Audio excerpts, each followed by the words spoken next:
అయినా అన్నయ్య ఏకంగా ఆ రవళిని వీడితో రేప్ చేస్తే సరిపోయేది అని ఎవరో అనడం అమరేందర్కి వినిపించింది. తనకి రమేష్కి తెలియకుండా వాళ్ళ వెనుక ఏదో జరగరానిది జరుగుతుందని, దానికి సూత్రధారి ఈ పరశురాం అని మనసులో అనుకున్నాడు అమరేందర్.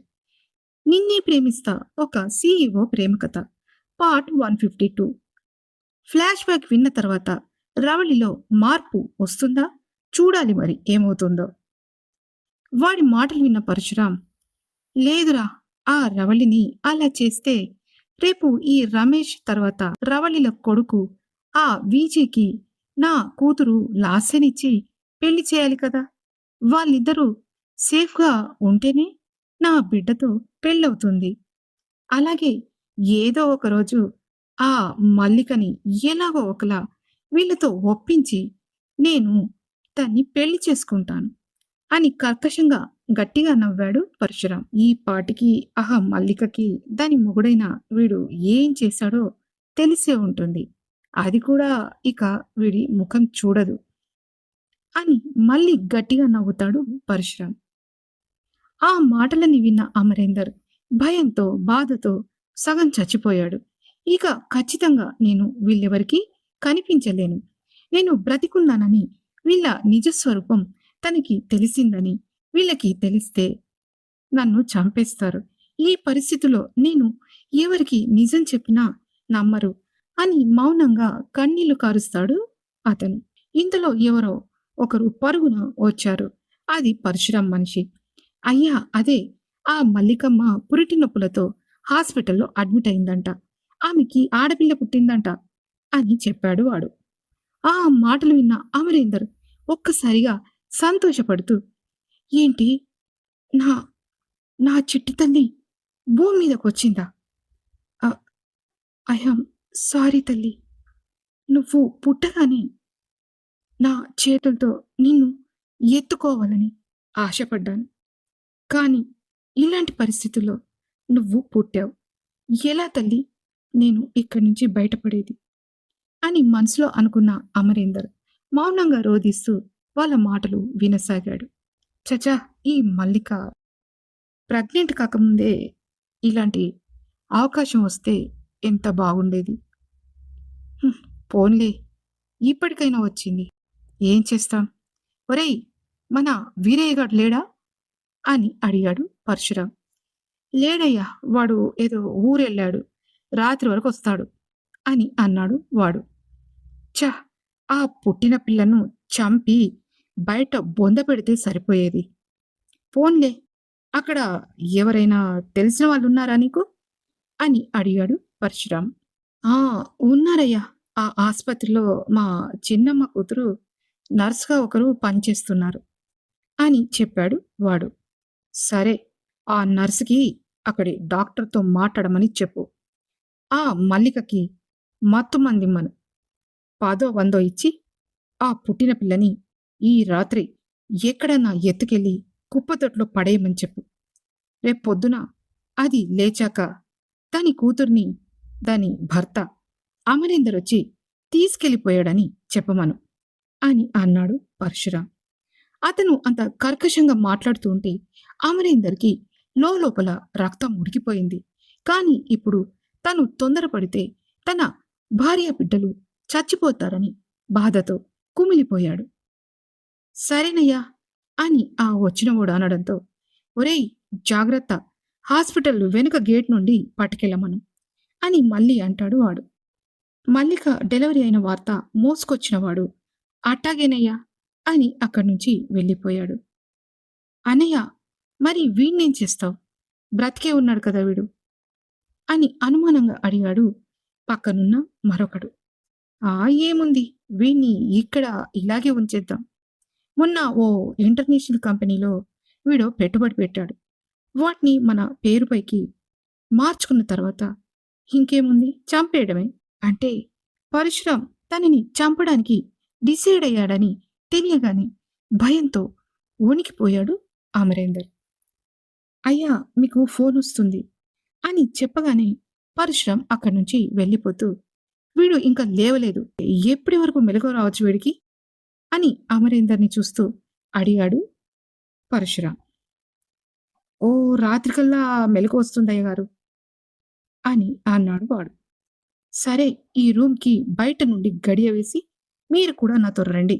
అర్ధరాత్రి కల్లా మనం ఇక్కడికి రావచ్చు. అక్కడ ఆ హాస్పిటల్ దగ్గర కూడా మన వాళ్ళను కాపలా పెట్టించు అని అందరిని తీసుకుని వెళ్ళిపోయాడు పరశురాం. వాళ్ళు ఎప్పుడు వెళ్ళిపోతారా అని కాచుకొని కూర్చున్న అమరేందర్ ఆ రూమ్‌ని ఒక్కసారి చూశాడు. అదొక గోడౌన్‌లా ఉంది. లేచి ఎలాగోలా కష్టపడి ఆ తలుపులు పాతగా ఉండటంతో వాటి గొల్లాలకు ఉన్న బోల్టులు విప్పి డోర్స్ ఓపెన్ చేశాడు. చీకటి పడగానే అదే గోడౌన్‌లో పాత కర్టెన్ లాంటిది ఉంటే దాన్ని తన తలపై చుట్టూ వేసుకుని అక్కడ పదునైన ఇనుప ఊచలాంటిది కనిపిస్తే దాన్ని కనిపించకుండా నడుం దగ్గర దోపుకొని ఆ తలుపులను ఎప్పిట్లా మూసేసి బయటపడ్డాడు అమరేందర్. ముందు తన ఇంటికి వెళ్లి చూస్తే ఎవ్వరూ కనిపించలేదు.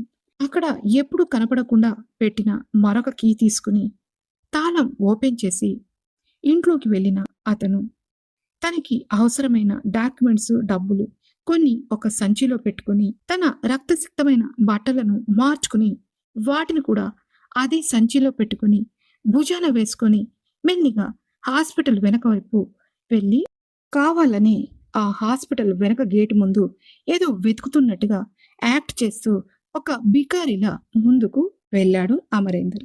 అతని అదృష్టం బాగుండి ఆ నర్స్ డ్యూటీ అయిపోవడంతో మల్లికకు పుట్టిన పాపను తనతో తీసుకెళ్లడానికి అప్పుడే వెనక గేటు వైపు ఎత్తుకొచ్చి దిక్కులు చూస్తూ కనిపించింది. వెంటనే అక్కడే ఏదో వెతుకుతున్నట్టు యాక్ట్ చేశాడు అమరేందర్. ఆమె అతని దగ్గరకు వచ్చి, ఏయ్, నీకు 1000 రూపాయలు ఇస్తాను. ఈ పిల్లను తీసుకెళ్ళి ఏదైనా అనాథాశ్రమంలో పడే అని అంది ఆ లేడీ నర్స్. అమరేందర్ ఆ మాటలు విని ముందుకు వెళ్ళబోయాడు. వెంటనే ఆ లేడీ అతన్ని పట్టుకుని, చూడు, 1000 రూపాయలు కాదు గాని ఓ 2000 ఇస్తాను అనగానే ఆగిపోయాడు అమరేందర్. ఆ పసిబిడ్డని అతని చేతుల్లోకి ఇవ్వగానే ఆ నర్సు వెనకే వచ్చిన జ్యోతిక, మా బేబీని ఇక్కడికి ఎందుకు తీసుకొచ్చావు అని అమాయకంగా అడిగింది. అంతే, అక్కడ జ్యోతికను చూసిన ఆ నర్స్ భయంతో వణికిపోయింది. స్ట్రీట్ లైట్స్ వెలుగులో ఆమె ముఖంలో కనిపించిన భయం అమరీందర్ ఈజీగానే గుర్తుపట్టాడు. కానీ జ్యోతికను అక్కడ చూసిన ఆయన ఒక్కసారిగా బిగుసుకుపోయాడు.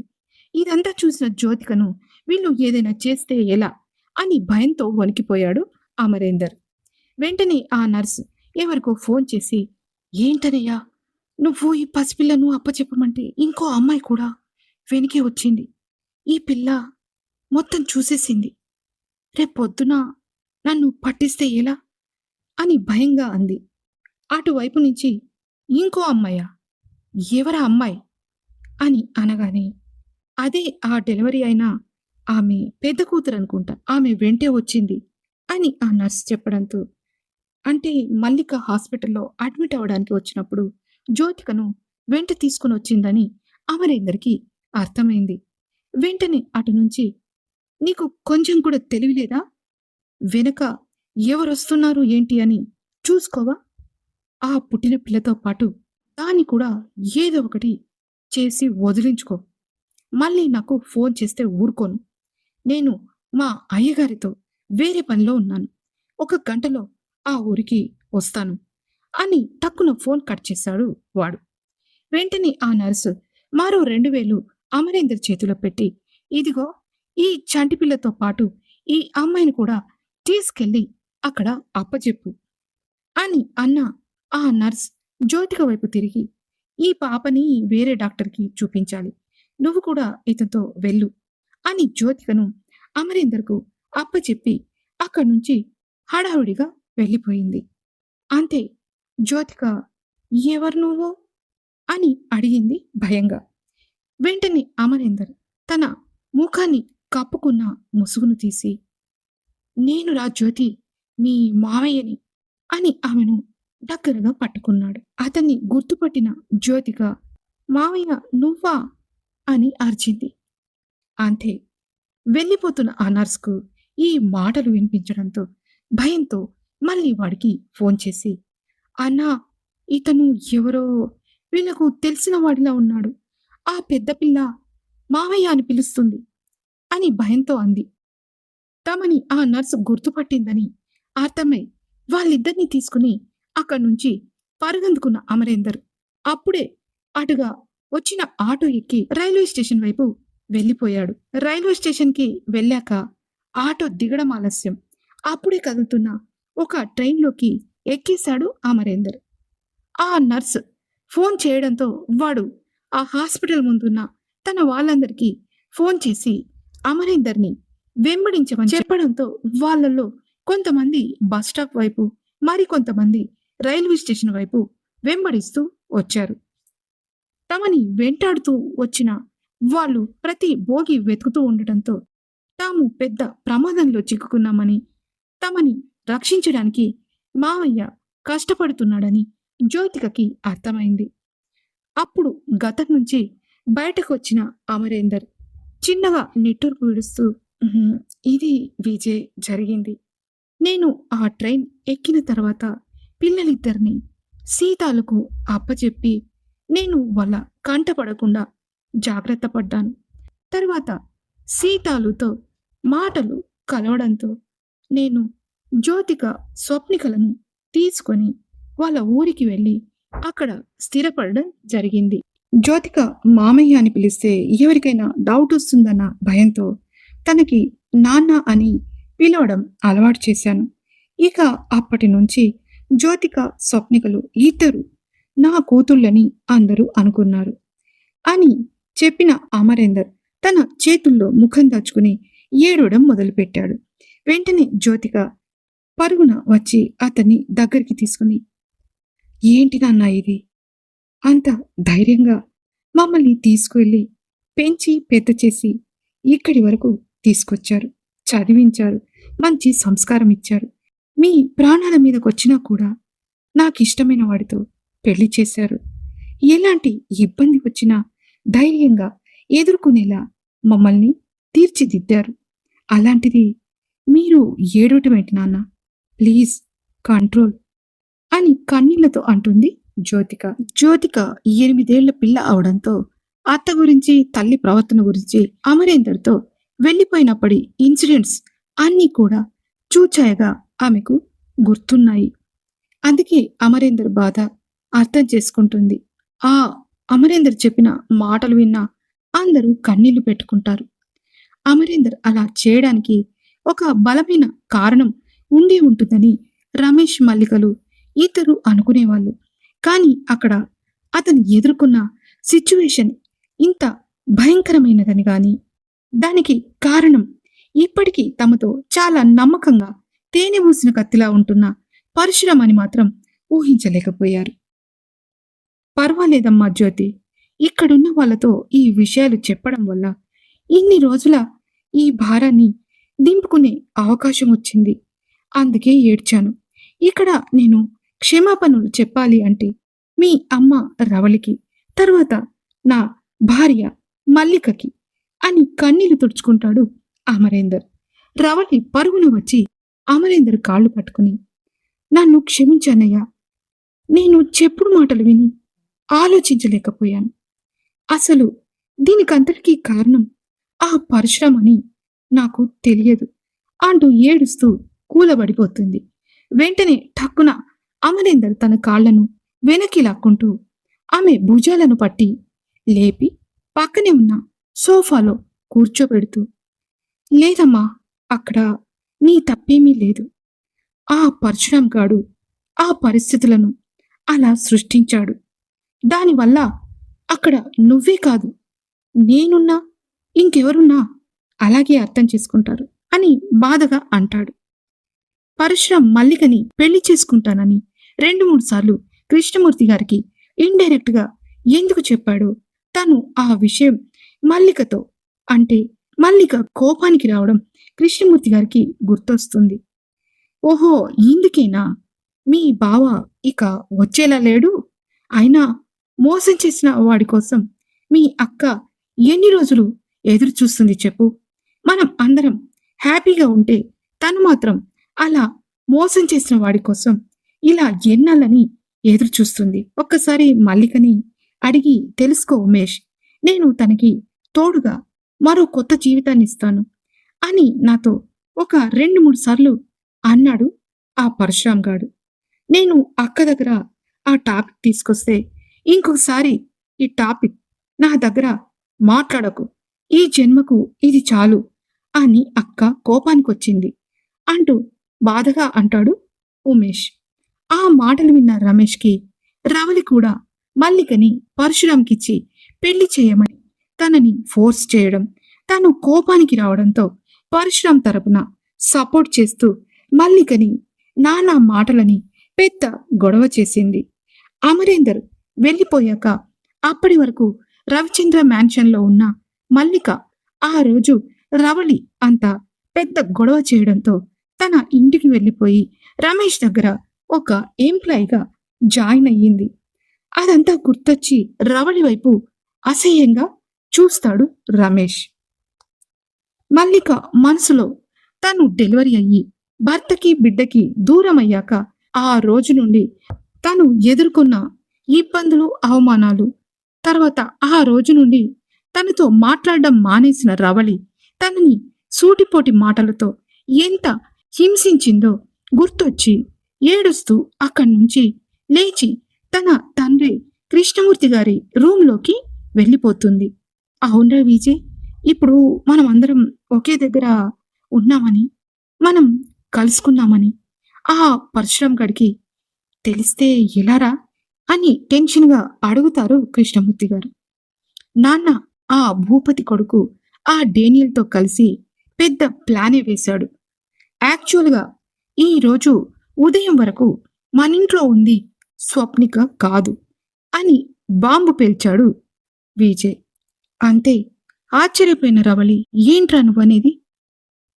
మార్నింగ్ వరకు మనతో ఉన్నది స్వప్నిక కాదా అని అడుగుతుంది.